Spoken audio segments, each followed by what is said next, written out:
All right, y'all. So today's issue is something that's near and dear to me, but something that's really lighthearted, y'all. It's talking about how from 1996 to roughly about 2000, Eminem was the best rapper alive, period. All right.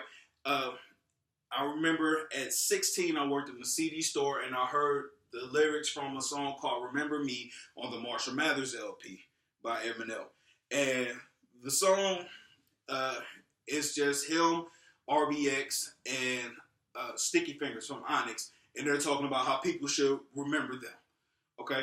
And in that song, Eminem had a stanza that described what can only be considered Columbine at the time because he had caught so much flack.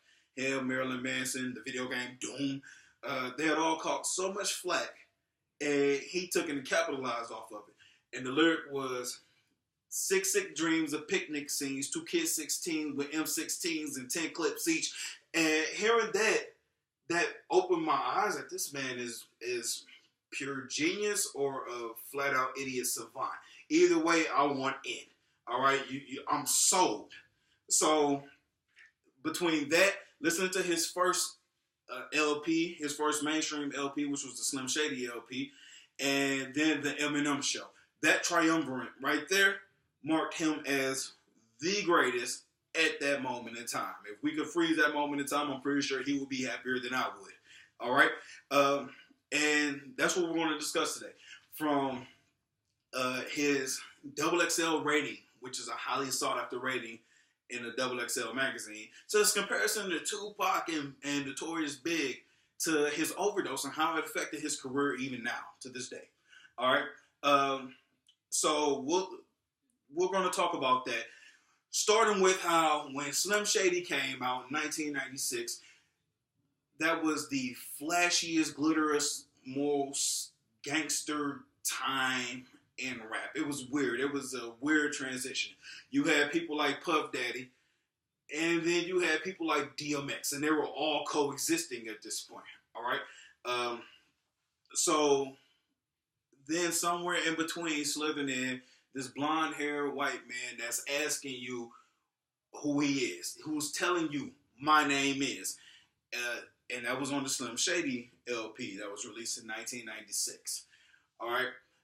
In 1997, the Double XL magazine was founded by an ex-worker from The Source. Now, 1999, the Marshall Mathers LP comes out. It's reviewed in the Double XL, and it receives a Double XL, which is the highest rating. To put that in perspective, the magazine went back into the 80s to review hip-hop records, and they still review them now. There have been roughly 40 records that have received the Double XL rating. The Marshall Mathers LP is one of them out of the thousands and thousands of albums that come out. All right. So it was pure genius. It was pure genius. The Slim Shady LP received the XL. The Eminem Show as well received the XL. So you have an XL, double XL, XL. Three highly sought after albums. Three albums that are brilliant. One could be deemed as a classic. All right. From there, you have the comparisons to Notorious B.I.G. and Tupac. All right, so Tupac was this crass, aggressive little man with a nose ring. And Notorious B.I.G. was this witty, overweight Brooklynite. So you mix that together, and you have Eminem. Tupac had a song, Hit 'Em Up, which was released in 1996, where he was discussing shooting Notorious Big's children. The exact lyric is, my fofo, make sure all your kids don't grow. Which, when it came out, blew my mind. Like, why would you say that? These are children. They're innocent bystanders, right? And then Notorious Big releases a song with his witty nature to where he's talking about sleeping with an NBA player's wife. Mind you, this is the same man that's stating that fat, black, and ugly as ever, describing himself. But he still has the gall to try to bed an NBA player's wife in a song called I Got a Story to Tell from the Life After Death LP. All right, that was released in 1997. So that combination bred Eminem, who came into his mainstream success after the death of both Tupac and Big. You have Eminem making songs, making fun of himself.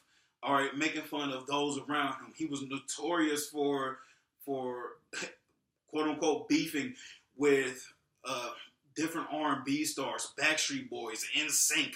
I mean, this was common for him. All right, and then after it was all said and done, in the early 2000s, Eminem suffered an overdose. He was in the bathroom. He suffered a really bad overdose, and Elton John helped him get into rehab, get himself together. He thought that he was going to die per his Rolling Stone interview. All right, he was certain that he was going to die, and his liver and everything, his insides started failing him. So he had to get himself together, and I'm happy that he got himself together as a fan. As a fan, I'm happy, but also as a fan, it changed him. It changed his perspective. He attempted to grow up, which you can hear like on a song called Deja Vu that's on his album called Relapse that was released in 2003, 2004.